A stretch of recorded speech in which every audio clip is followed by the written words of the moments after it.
দেখুন কিভাবে বেল্ট দিয়ে কয়লা পরিবহন করা হয়।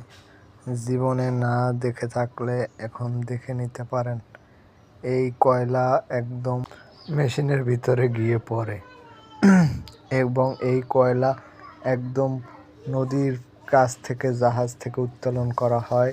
এই কয়লা গিয়ে একদম মেশিনের ভিতরে পড়ে, মেশিনের ভিতর থেকে গুঁড়ো করে তারপর বয়লারের ভিতরে আগুন জ্বালানোর কাজে ব্যবহার করা হয়।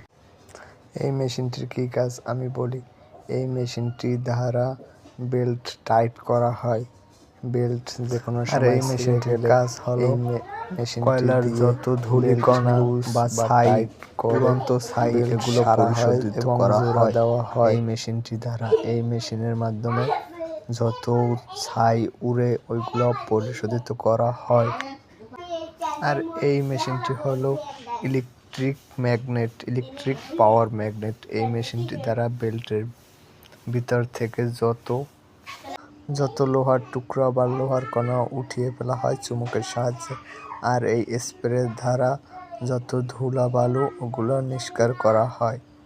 এবং এই যে পাইপগুলো দেখতে পাচ্ছেন এগুলো দিয়ে উপর থেকে কয়লা নামে, উপরের বেল্ট থেকে কয়লা নিচের দিকে নামে এবং সামনের দিকে অগ্রসর হয়ে চালিয়ে যায়। এই বেল্ট দ্বারা কয়লা উপরের দিকে নিয়ে যায়, দেখতেই পাচ্ছেন নিজের চোখেই। চ্যানেলটি ফলো এবং সাবস্ক্রাইব করুন।